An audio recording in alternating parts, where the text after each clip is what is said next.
Hello guys welcome to our YouTube channel again. तो हमारे साथ आज 68 बीपीएससी के रैंक 14 मतलब जुड़े हैं, तो आज हम इनसे बातचीत करेंगे। Hello Amar, welcome to our channel. Thank you Dayan. बहुत बहुत बधाई हो 14 रैंक लाने पे।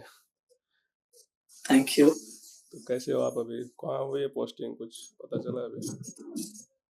अभी हमारी विपार्ट में ट्रेनिंग पूरी हुई है, तो फिलहाल अभी पटना सेक्रेटेरिएट से हम लोग अटैच हैं। फाइनल पोस्टिंग अभी आनी बाकी है। तो अभी इस बार तो बहुत घुमाए हैं, सुने बिपाड़ वाले भारत दर्शन करा रहे थे, ऐसा कुछ? हाँ, मतलब अच्छा खासा एक फुल फ्लेज्ड लवासना के तर्ज पे करने की कोशिश की गई है। तो केरला गए हम लोग, दार्जिलिंग गए, दिल्ली। तो अच्छा खासा एक हेक्टिक ट्रेनिंग शेड्यूल डेवलप हुआ है वहाँ पे।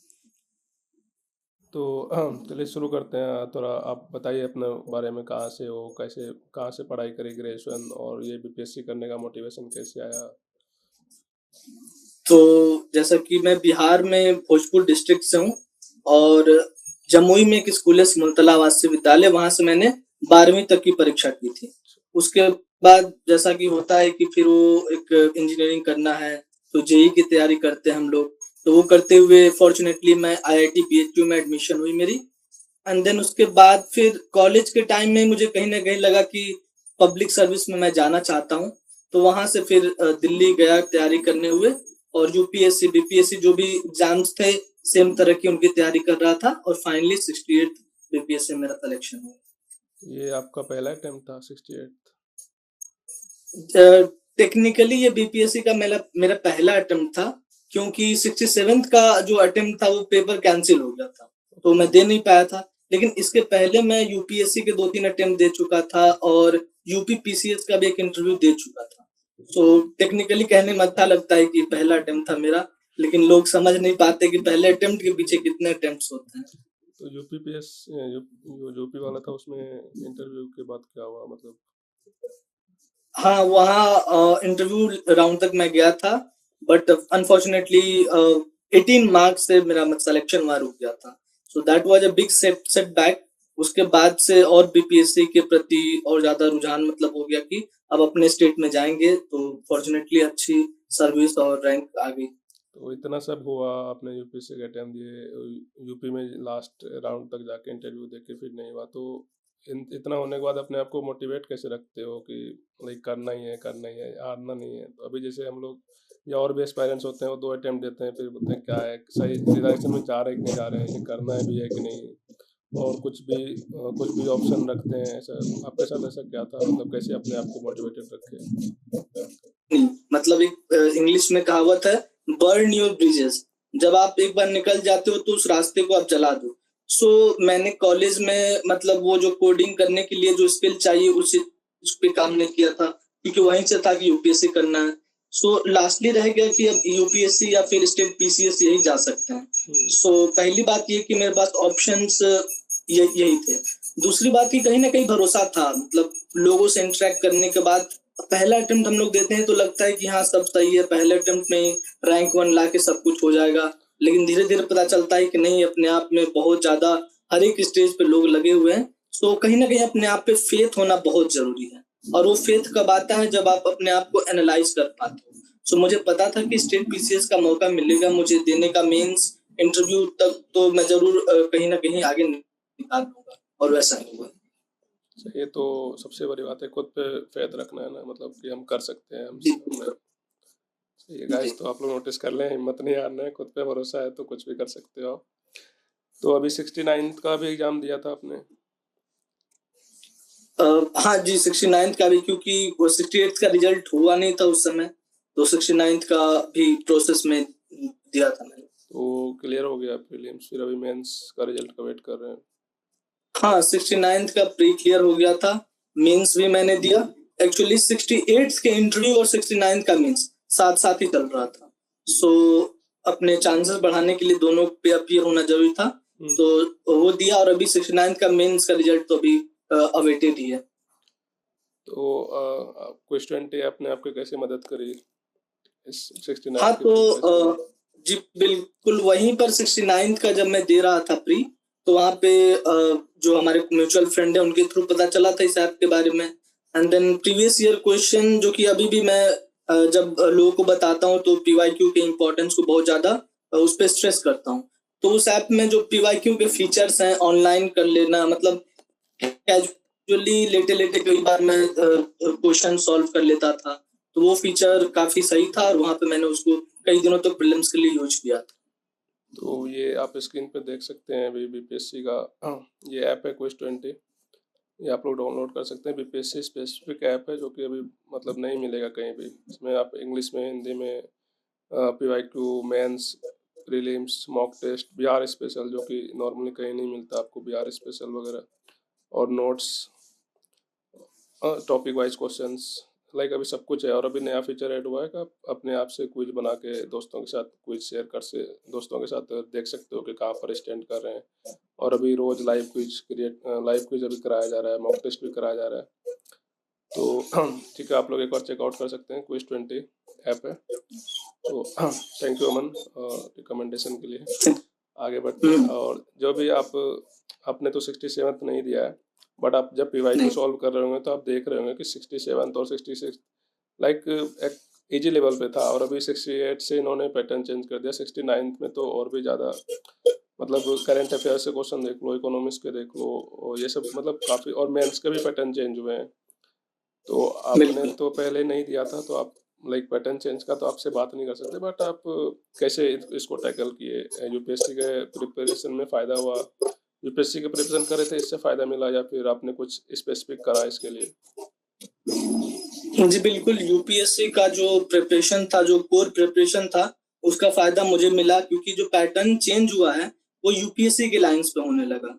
और जब हम बोलते हैं कि यूपीएससी के लाइंस पे होने लगा, मतलब वो जो फैक्चुअल जो रट्टा मार क्वेश्चन होते थे उनकी संख्या कम हो गई, ऑप्शंस बेस्ड क्वेश्चन की संख्या बढ़ गई।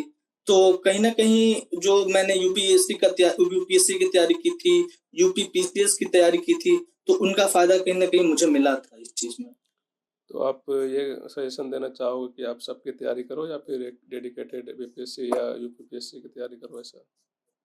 जी मैं तो यही बोलूंगा कि लाइंस जो है यूपीएससी और स्टेट पीसीएस की धीरे धीरे ब्लर हो रही हैं। चाहे यूपी हो चाहे बीपीएससी हो, बहुत धीरे धीरे सेम आ रही। फिर भी हम ये नहीं बोल सकते हैं कि ऑलमोस्ट सिमिलर है, लेकिन आपको लॉन्ग टर्म मान के चलना ही पड़ेगा कि क्योंकि जो यूपीएससी वाली जनता है वही बीपीएससी में आ रही है। ट्रेनिंग में हमने देखा बहुत सारे लोग, कुछ लोग हैं जो बिल्कुल कोर बीपीएससी की तैयारी करके आ रहे थे, लेकिन मेजोरिटी वही लोग हैं जो कि यूपीएससी की तैयारी कर रहे थे और एक दो अटेम्प्ट के बाद फिर इधर भी अपने अपॉर्चुनिटीज को ढूंढते हुए आए थे।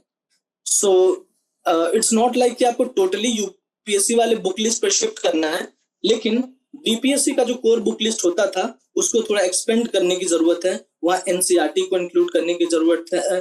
जो करंट अफेयर में विजन या फिर जो पॉपुलर कोचिंग के जो हम पढ़ते थे उनको ऐड करने की जरूरत है। हम अभी बुक लिस्ट पे आने वाले थे, आप पहले ही बता दिए। तो अभी बुक लिस्ट पे आते हैं कि आपने क्या फॉलो करा प्रीलिम्स के लिए और उसके बाद मेंस के लिए, या फिर ऐसा कुछ है जो प्रीलिम्स और मेंस दोनों कवर हो जाए? आपने क्या किया था बेसिकली? जी थोड़ा प्रीलिम्स और मेंस स्पेसिफिक अलग अलग हो जाता है। यूपीएससी हो चाहे बीपीएससी हो, कहीं पे थोड़ा सा बुक लिस्ट अलग अलग वैरी करता है। तो प्री की जहां तक बात है तो अपार्ट फ्रॉम जो एक स्टैटिक सब्जेक्ट होता है, जैसे पॉलिटी के लिए लक्ष्मीकांत आप पढ़ोगे, ज्योग्राफी के लिए आप एनसीईआरटी 11-12 की पढ़ोगे, उसके जो उसी तरह सारे सब्जेक्ट्स के अलावा वहां पे बिहार स्पेशल के लिए क्राउन मैंने रेफर किया था। करंट अफेयर्स के लिए ईयरली कंपाइलेशन एडुटेरिया आता था, उसको किया था। ठीक है, तो घटना चक्र एक इम्पोर्टेंट एडिशन हो जाता है। खासकर जो लोग यूपीएससी की तैयारी करके इधर आ रहे हैं तो उनको घटना चक्र जरूर ऐड कर लेना चाहिए, क्योंकि फैक्चुअल नेचर का क्वेश्चन अभी पूरी तरह से गया नहीं। सो प्रीलिम्स के लिए तो ये बुक लिस्ट लगभग था। और तो अभी हम क्विज 20 में जो भी घटना चक्र में जितने भी क्वेश्चन थे वहाँ से हमने हैंड पिक करके लाइक सारे प्रीवियस ईयर्स के क्वेश्चन, यूपीएससी के, यूपीपीएससी के, और भी अदर स्टेट, एनडीए, सीडीएस, ये सब क्विज 20 पे ऐड कर दिया, ताकि आप अगर किसी कारण से बुक हर जगह नहीं कैरी कर पा रहे हो तो आप ऐप पर आराम से दे सकते हो। और मेंस के लिए भी यही बुक, मेंस में भी यही बुक चलेगा? मेंस के लिए प्रीवियस ईयर क्वेश्चन स्पेसिफिक तैयारी बहुत जरूरी है। फॉर एग्जांपल जीएस 1 में हिस्ट्री, करंट अफेयर और स्टैटिस्टिक्स आता है। तो हिस्ट्री में आप देखोगे थीम्स बहुत रिपीट होते हैं। वैसे अब नए नए थीम्स उसमें ऐड हो रहे हैं, लेकिन मैं प्रीवियस ईयर क्वेश्चन को ही लेता था, मॉक की तरह देता था, उनको एनालाइज करता था, उसमें नए एडिशन करता था। फॉर एग्जांपल 1857, तो एक मेरे पास एक ऑलरेडी 1857 का एक नोट्स बना हुआ है, 1857 वाला रिवोल्ट का एक क्वेश्चन में थोड़ा सा ट्विक करके उन्होंने पूछा, मैंने उसका आंसर लिखा। अब हो सकता है एनालाइज करने के दौरान मुझे लगा कि नहीं, उसमें ये फैक्ट्स और डालने की जरूरत थी, तो फिर उसको और इनकॉर्पोरेट कर लिया। तो मॉक्स, रिवीजन और नोट्स, इन तीनों में जहां तक कॉन्ग्रुएंस बना रहेगा उतना बेटर रहेगा। तो अभी बहुत सारे एस्पायरेंट्स ये मतलब जो मैं कोचिंग की वो नहीं कर रहा, बट लाइक भागते रहते हैं कि मुझे ये नोट्स दे दो, इसकी ये सीरीज दे दो, इसका ये एनसीईआरटी कंपाइलेशन दे दो। तो आप कुछ बोलना चाहेंगे इस पे, लाइक कि सारे नोट्स के पीछे भागने से बेटर है कि आप एक दो स्पेसिफिक जो भी स्टैटिक चीज़ें हैं जैसे लक्ष्मीकांत हो गए या फिर एनसीईआरटी हो गया, अभी एनसीईआरटी है, अभी एनसीईआरटी के भी काफ़ी सारे कंपाइलेशन आने लगे हैं, तो कुछ बोलना चाहेंगे इस पे कि एस्पायरेंट्स को ये भागना चाहिए कि नहीं भागना चाहिए इसके पीछे?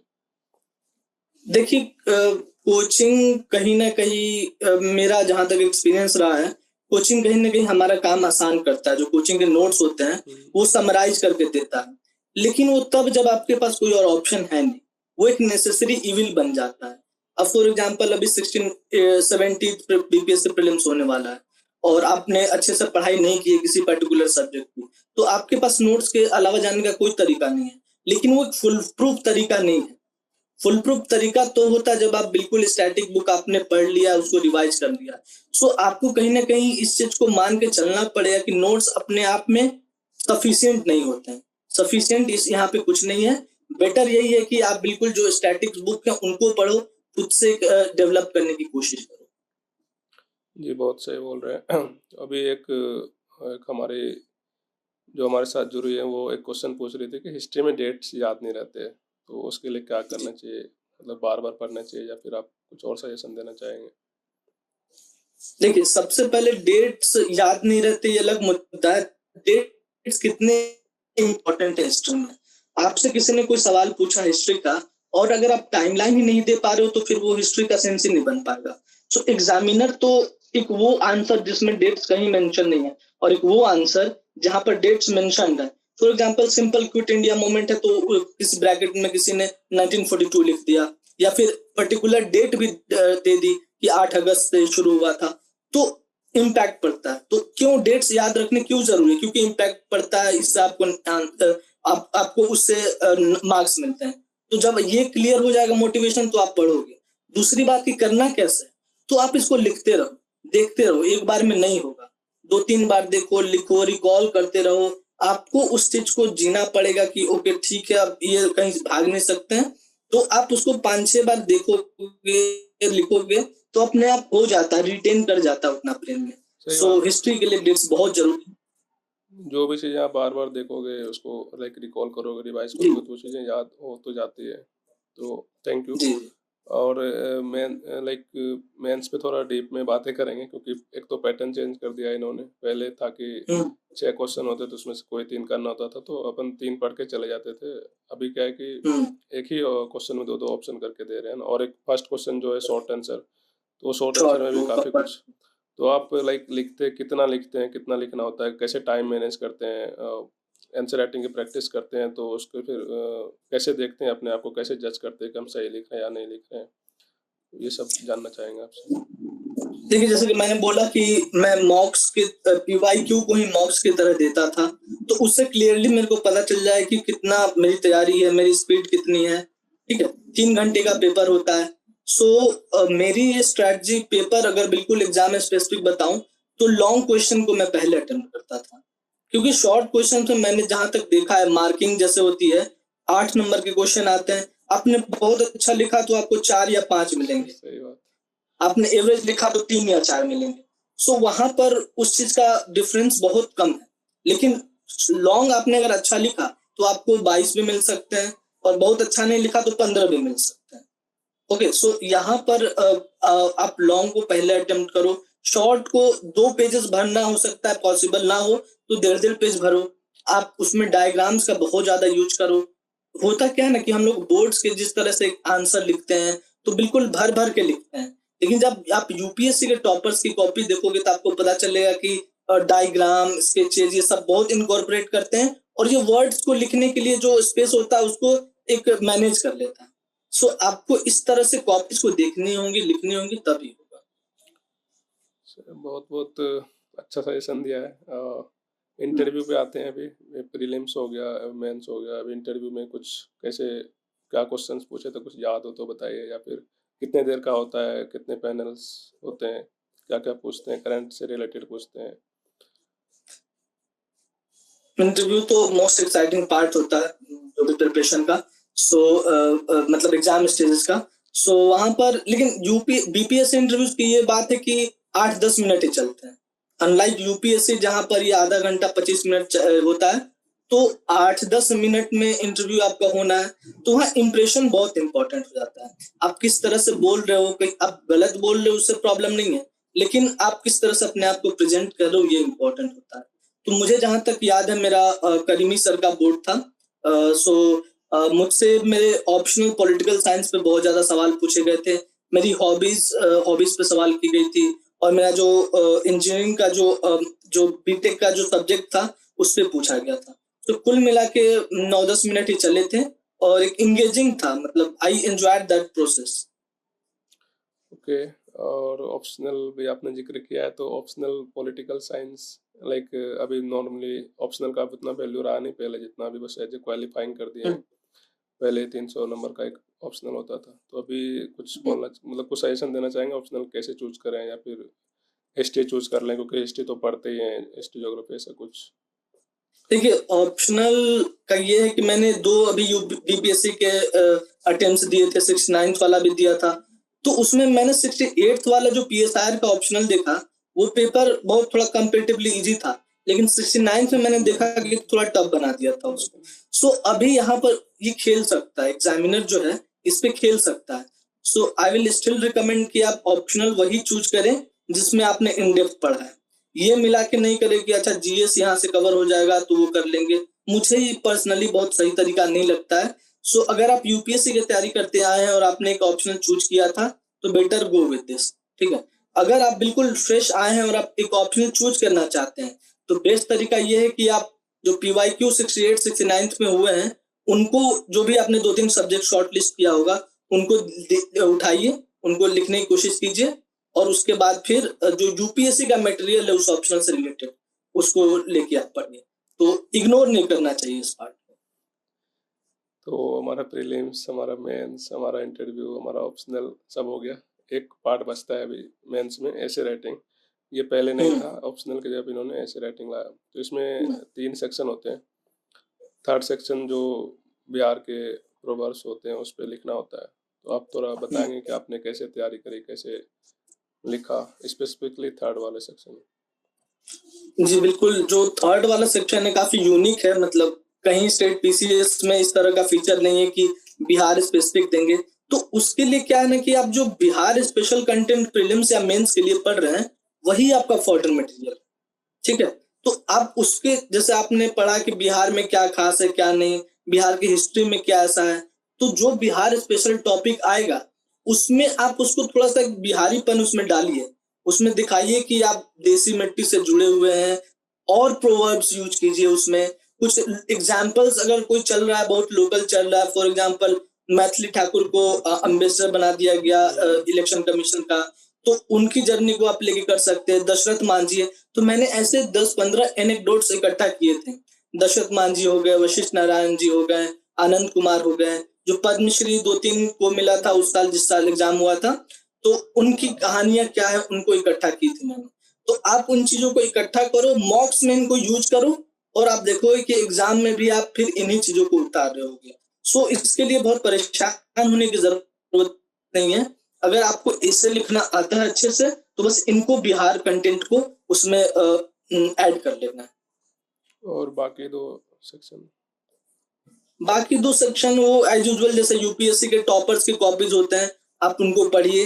एक जनरल स्ट्रक्चर होता है कि एक केस स्टडी के साथ आप इंट्रोडक्शन करते हैं, उसके बाद उस चीज को डिफाइन करते हुए आर्टिकुलेट करते हैं, कोट्स इंक्लूड करते हैं।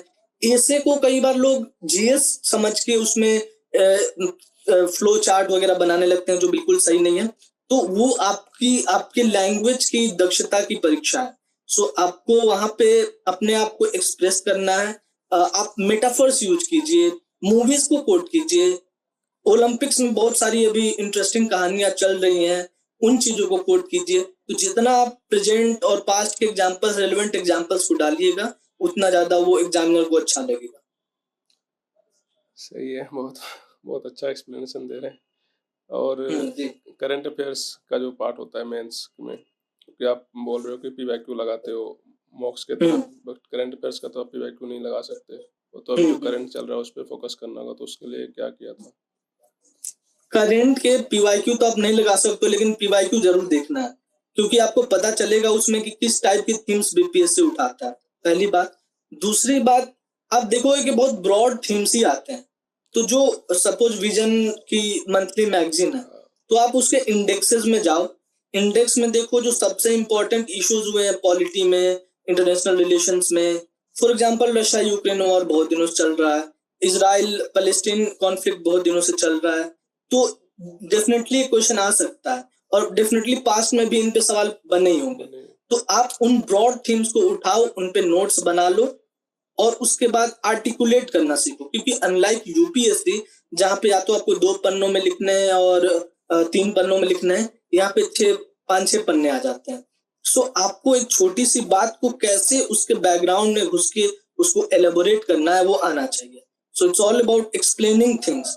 जितना कंटेंट आपके पास रहेगा, फैक्ट्स रहेगा, मैप्स आप जितना इनकॉर्पोरेट कर पाओगे, उतना बेटर रहेगा। तो एक चीज़ और था, मेंस में जो क्वेश्चन होते हैं उसमें जो लास्ट में लिखा होता है, कभी डिस्कस होता है, कभी होता है कि आलोचनात्मक वर्णन कीजिए, कभी मतलब, तो इस पे इसका कुछ खास ध्यान रखना पड़ता है? इसको थोड़ा एक्सप्लेन करेंगे आप, कैसे इसको फोकस किए थे? जी, रखना चाहिए, डेफिनेटली रखना चाहिए इस चीज का ध्यान। लेकिन मेरा पर्सनल एक्सपीरियंस इस बार ये था कि शॉर्ट क्वेश्चंस में कई बार क्रिटिकली एनालाइज करके वर्ड यूज हो गया था, और 2 पन्नों में उसको करना बहुत मुश्किल था। और कई बार लॉन्ग क्वेश्चन जो कि बहुत शॉर्ट में निपट सकता था, उसमें नॉर्मल डिस्कस लिखा हुआ है। सो थोड़ा सा आप ध्यान रखो, जब डिस्कस बोल रहा है तो आपको जो आता है वो उसमें लिख दो। कमेंट जब बोल रहा है तो आप उसमें अपने व्यूज डाल दो। एग्जामिन जब बोल रहा है तो उसको आप कुछ एग्जाम्पलीफाई करने की कोशिश करो। जब critical analysis, analyse, critically examine, इस तरह की चीजें आती हैं, तो आप उसको दोनों साइड पर देखो। For example caste census, critically examine the caste census going on in Bihar. ऐसा जब चल रहा था तो इस टाइप के क्वेश्चंस बनते थे। तो क्या प्रोज हैं, क्या कॉन्स है, और वहां पे आपको जो एक्सपर्ट ओपिनियन है वो भी अगर आप डालो तो बेटर रहेगा। फॉर एग्जाम्पल कि according to this newspaper, Indian article published in this newspaper, it was argued that कि ये होना चाहिए। वो आपका क्रिटिकल एग्जामिनेशन है, वो कंक्लूजन में फिर वो आगे आएगा। सो आप जब टॉपर से ये आपके मन में खुद से नहीं आएगा। आई अंडरस्टैंड, जो बीपीएससी के नए विद्यार्थी होंगे उनके मन में ये नहीं आएगा। तो आप टॉपर्स की कॉपी पढ़ो, ठीक है, आप उसको देखो कैसे लिखा, आप खुद से मॉक दो। तो it's all about exploring your on expression skills, और दूसरों से सीखना। थैंक यू अमन, आपने सारे सवाल का बहुत ही डिसिप्लिन्ड और डिस्कस्ड होके, मतलब सब कुछ जितने आप एलोबरेट कर सकते थे आपने बहुत अच्छे से किया। अभी हम लास्ट क्वेश्चन जो, मतलब पढ़ते तो सभी हैं, मॉक और ये प्रैक्टिस सभी करते हैं, बट खुद को मोटिवेट रखना, डिस्ट्रैक्शन से दूर रखना, जो आपने शुरू में बोला था खुद पे विश्वास रखना, ये सब चीज़ें बोलने के लिए तो लोग बोल देते हैं, बट थोड़ा प्रैक्टिकल होकर बताइए कि करते कैसे हैं, मतलब कैसे करना है, कैसे, लाइक आप अभी आपके दिमाग में कुछ चल रहा होगा, किसी का फैमिली बैकग्राउंड से कुछ मोटिवेट लेते हैं, मतलब जो भी है, थोड़ा इस पे बात करेंगे कि कैसे रखना है, कैसे करना है, कैसे हिम्मत नहीं हारना है, क्योंकि वैकेंसीज तो उतनी ही आनी है, कम ही आनी है, लोग हर साल बढ़ते जा रहे हैं, तो कहीं ना कहीं सब दिमाग में चलता है कि इतने लोग हैं, इतने कम सीट है, कैसे होगा, क्या होगा, ये सब से कैसे, ये सब चीज़ों को कैसे दूर रखें, कैसे एक सेल्फ जो होता है कि हमको ये करना है, वो चीज़ें कैसे करनी है, बस ये लास्ट क्वेश्चन है। बिल्कुल, बहुत सही क्वेश्चन आपने उठाया। यूजुअली ये चीज नहीं पूछा जाता है। सो प्रैक्टिकल आंसर अगर मैं जहाँ इसको देने की कोशिश करूँ, तो सच में कंपटीशन बहुत टफ हो गया है। बहुत समय से लोग तैयारी कर रहे हैं, सर्विस में जो लोग हैं वो वापस दे रहे हैं। सो इन सब के बीच में अगर मैं ही नए तरीके से एंटर कर रहा होता, तो ऑब्वियसली मेरा कॉन्फिडेंस हिल जाता। तो मैं यही बोलूंगा कि अपने आप की एबिलिटीज को एक बार जरूर आप एनालाइज कीजिए इसमें आने के पहले, क्योंकि अब बिल्कुल अंधे तरीके से आ जाना कि हाँ सब कर रहे तो हम भी करेंगे, वो है नहीं। क्योंकि एक समय बाद फ्रस्ट्रेशन हो जाती है। मैंने यूपीएससी में वो फील किया था, इसलिए प्लान बी रखना जरूरी था। तो मैं यही बोलूंगा कि आप एक बार एनालाइज कीजिए, आप अपने स्ट्रेंथ एंड वीकनेसेस को समझिए, आप ये समझिए कि आप कर सकते हैं क्या, आप 8-10 घंटे डेली पढ़ सकते हैं क्या। कुछ दोस्तों को रखिए, फ्रेंड्स की बहुत इंपॉर्टेंस है। आज फ्रेंडशिप डे भी है, तो फ्रेंड्स की बहुत इंपॉर्टेंस है, और जिसके साथ आप शेयर कर सके, अगर साथ में तैयारी करने वाला अगर पीयर ग्रुप आपका मिल जाता है अच्छा, तो बहुत इंपॉर्टेंट होता है, क्योंकि अकेले सेल थ्रू करना बहुत मुश्किल होता है इसमें। सो फ्रेंड्स रखिए, खुद को लिखते रहिए, स्ट्रेंथ वीकनेसेस को जर्नलिंग आप कर सकते हैं, एंड हर एक अटेम्प्ट के बाद खुद को एनालाइज कीजिए, एंड हर अटेम्प्ट इस तरह से दीजिए कि it should be my last, ठीक है। और बाकी डेस्टिनी का रोल बहुत ज्यादा है, ठीक है। इस टाइप के एग्जाम्स में मैं हमेशा बोलता हूँ कि किस्मत प्लस मेहनत है। मेहनत आपके हाथ में है, किस्मत आपको पता ही नहीं है। सो कीप डूइंग दैट, और अगर डेस्टिनी में होगा तो जरूर होगा, लेकिन अपने आप को लूज नहीं करना। सिलेक्शन होना ना होना ये नहीं डिफाइन करता है कि आप वर्दी हैं कि नहीं है। बहुत सारे लोग मैं जानता हूँ जो कि मुझसे बहुत ज्यादा वर्दी हैं, वो नहीं अभी आ सके हैं, एंड बहुत सारे लोग मैं जानता हूँ कि देखकर लगता है कि ये कैसे आ गए। सो यही आयरनी हमेशा बनी रहेगी। तो आप अपने आप को जरूर एनालाइज कीजिए, फेथ रखिए, और अपने जो आपके चाहने वाले लोग हैं उनके हित में ही फैसला लीजिए कि क्या करना है, कब रुकना है, कब जाना। थैंक यू अमन। एक चीज़ और थी, ये आप इंग्लिश मीडियम से दिए होंगे पेपर, है ना? जी। आपको ऐसा कुछ लगता है मीडियम से कुछ रिजल्ट पे इफेक्ट पड़ता है? क्योंकि हिंदी मीडियम वाले यूपीएससी का अगर एग्जाम्पल है तो रिजल्ट में जब आता है तो कहीं ना कहीं बहुत कम रिजल्ट होते हैं हिंदी मीडियम से। तो ऐसा कुछ यूपीएससी में देखने को मिला, मतलब कुछ एनालाइज? यूपीएससी में तो थोड़ा हद तक ये सही भी है, बीपीएससी के लिए तो मुझे नहीं लगता कि बहुत सही है। मेरा जहां तक एक्सपीरियंस रहा है, Hindi medium, English medium, state PCS में मतलब मिला जुला के लोग आते हैं। मैंने यूपी पीसीएस भी दिया था, वहां भी हिंदी मीडियम के लोग, इनफैक्ट जब तक ऑप्शनल था तो हिंदी लिटरेचर जिनका ऑप्शन हुआ करता था खासे रैंक्स पर आते थे। सो बिहार में बहुत ज्यादा अंतर है नहीं, लेकिन आप बिल्कुल ही कंफ्यूज हो बिटवीन हिंदी एंड इंग्लिश, तो मैं बोलूंगा कि इंग्लिश के साथ जाइए, क्योंकि मटेरियल की अवेलेबिलिटी, फॉर एग्जांपल एक ढंग का न्यूज़पेपर हिंदी मीडियम में बहुत ज्यादा नहीं है, ठीक है। फिर वही आपको हिंदू पढ़ना पड़ेगा, या फिर कोई ट्रांसलेटेड मटेरियल, हिंदुस्तान टाइम्स पढ़ना पड़ेगा, ट्रांसलेटेड मटेरियल पढ़ना पड़ेगा। तो if you are like 50-50 then go for English, but आप हिंदी में ही कंफर्टेबल है तो आपको करना पड़ेगा। और आपको कहीं ना कहीं अगर लगता है कि आप डिसएडवांटेज हो रहे हैं, तो अपने कंटेंट को और टॉप नॉच बनाइए। बहुत सारे हिंदी के टॉपर्स हैं, उनको देखिए वो कैसे किए हैं। तो थैंक यू अमन, बहुत अच्छा लगा आपसे बात करके। तो जी। आप लाइक ये अंतिम, ये लास्ट क्वेश्चन है पक्का, आपको लगा था कि आप 10th रैंक लाओगे, मतलब फर्स्ट अटेम्प्ट में बीपीएससी में, और ऐसा कुछ उम्मीद था कि इतना अच्छा रैंक आएगा? बिल्कुल, मगर मैं रिकॉल करूँ उस दिन को, तो बस माइंड में ये एक्सपेक्टेशन थी कि लिस्ट में कहीं आ जाए, ऊपर हो नीचे हो, बिल्कुल लास्ट बंदा अगर मैं उस लिस्ट में होने वाला हूँ तो वो भी मेरे को मंजूर है, बट लिस्ट में कहीं कर दे। लेकिन मेरे फ्रेंड्स थे जो मुझे हाइप करते थे कि नहीं, you are going to get good rank this time. हर बार क्लोज होके, जैसे यूपी पीसीएस में क्लोज होके नहीं हुआ था, but this time going, but वही था कि मुझे नहीं पता था, वी नेवर नो कि हम कहाँ लाई करेंगे। बट फॉर्चुनेटली, इसको मैं फॉर्चून ही बोलूंगा, मैंने अपना काम किया था, एग्जाम में डिलीवर करने की जो कोशिश की थी वो की थी, और फिर जैसा मेरे को दिखा, आई वाज फुल्ली सेटिस्फाइड कि ठीक है, मतलब, and now that feeling has synced in now. तो थैंक यू अमन। जैसा कि आप लोग देख सकते हैं कि हम लोग गांव में रहते हैं, गांव से भी आप मतलब ऐसा कुछ किसी के वो, अगर आप चाह लो कि कुछ करना है, कुछ बनना है, तो आप बन सकते हो। ऐसा कुछ ऑब्स्टेकल आपके रास्ते में आएगा नहीं कि ये नहीं है, वो नहीं है। जिसको बोलना होता है वो बोलते रहते हैं कि ये नहीं मिल रहा, वो नहीं मिल रहा, कंटेंट नहीं मिल रहा है। जिसको करना होता है वो कर लेते हैं, है ना? सही बात है कि नहीं? बिल्कुल। तो thank you guys, that's it. हम लोग अब रैप अप करते हैं। आपको कुछ और डाउट हो, कुछ और भी क्वेरीज हो, तो आप कमेंट में लिख सकते हो। और इनका चैनल भी है टेलीग्राम पे, वो भी लिंक में डाल देंगे, आप वहाँ भी ज्वाइन कर सकते हो। इनसे बात करना है तो कर सकते हो, कुछ पूछना है तो कमेंट में पूछ सकते हो। थैंक यू अमन फिर से आपका ज्वाइन करने के लिए। उम्मीद करते हैं कि आपको अच्छी थैंक्स जगह देवन। उम्मीद करते हैं आपको अच्छी जगह पोस्टिंग मिले। हाँ, जैसा भी हो, हर जगह बराबर ही है। गवर्नमेंट सर्वेंट को हर जगह उतने ही मुस्तैदी के साथ काम करना चाहिए। Let's see, posting awaited. Thank you so much. Thank bye. Bye.